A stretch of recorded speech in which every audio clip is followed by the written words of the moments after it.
Hey everyone, Kim Schmidt, Executive Editor of Farm Equipment here. I am joined with George Keene, who will be presenting at the upcoming Dealership Mind Summit in Iowa City, July 29th and 30th.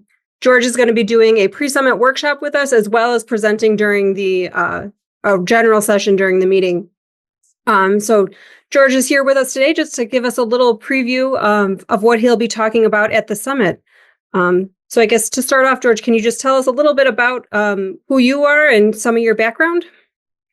Oh, well, I've now spent more than half my life working with dealers, and I find most of my work is helping them to be more productive, more profitable, and get more out of the assets and people that they invest in. So we're going to do a pre-summit workshop on absorption, and that it kind of we're going to do that in three segments. We're going to do a presentation, then we're going to do a case study, and then we're going to have the participants use the information they collected for themselves and work on an action plan to go back with. Okay. And, you know, when we talk about absorption, we're looking at how do they absorb all of the expenses in the dealership with the profit from the aftermarket, the parts, service, and rental departments. You know, if you only ran your dealership on equipment sales, would be awfully difficult to come up with enough profit to cover all your expenses. So absorption is a measurement that they can do with their own information. They don't have to, look for anything outside. But, can you create enough profit from your parts and service departments to cover your expenses? And we're going to talk about improving margin. We're going to talk about improving expense control. And we're going to look at, should you hire more people to increase your revenue in those departments? And then we're going to talk about probably the miracle of it is, what do you do on shifting your sales mix? Okay. And so the workshop is a limited we have a limited room space in the room. So that's something people will want to sign up early for, and also sign up early so they get that homework assignment from you ahead of time, so they can come prepared and ready to work and dig into the numbers. Right. And then once the full summit kicks off later in the day, you'll be joining us for a general session. That one is going to look at kind of how rental can play into a dealer's absorption. Can you tell us a little bit about what we can expect from that session?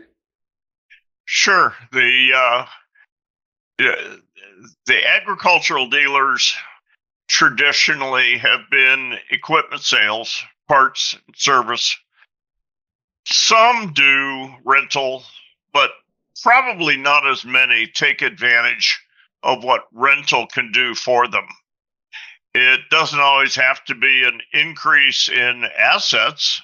They might use some of the used equipment they already have sitting on their lot, but utilizing those assets can increase additional profit. I work with a lot of dealers on what are the benchmarks of high performing dealers, and service certainly has a very good expected profit margin.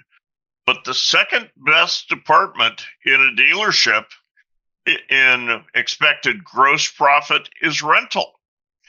And if we can get more rental revenue, that just adds to our ability to absorb expenses. But more than that, it brings customers into the dealership that we might have been ignoring because we didn't offer that particular, choice to the customers. Rental can also be a way of introducing some customers to product that they haven't tried before. New technology and, new models of equipment. If we rent it for a while, they might like it. They might like it so much they want to buy it. So we're going to spend a little bit of time talking about what rental potential could be as a new market or new department for dealerships. All right, that should be exciting. And then you are joining us for the first time as a speaker at this summer's Dealership Mind Summit. What are you looking forward to the most for the meeting this summer? I enjoy spending time with dealers. As I said, I've been doing this for 40 years, and I find service managers, parts managers, dealer principals, technicians, and salespeople just to be fascinating people. It's they work with stuff every day that impacts their customers, and I enjoy hearing their stories. All right. Well, I think we will probably have more stories than we know what to do with that come out of this meeting this summer. What from your seat, why is it important for dealers to attend this type of meeting, especially one focused on absorption this summer? I currently feel we are in such an uncertain economy that dealers need to be looking seriously at what they can do to shore up their financial condition. With the tariffs that have been announced and then delayed, and we don't know what's going to happen going forward. Some people have had serious, information and charges from tariffs, and other people have had no impact. So with that in mind, I think we need to be looking at what are the benchmarks of good, solid financial performance in the dealership, and how do we teach our staff what is important to, making money day after day. Mm-hmm. All right. Well, thank you so much for the little bit of a sneak peek for your 2 sessions at the Dealership Mind Summit. We will see you in Iowa City in a couple months. I'm looking forward to it. Thank you, Kim.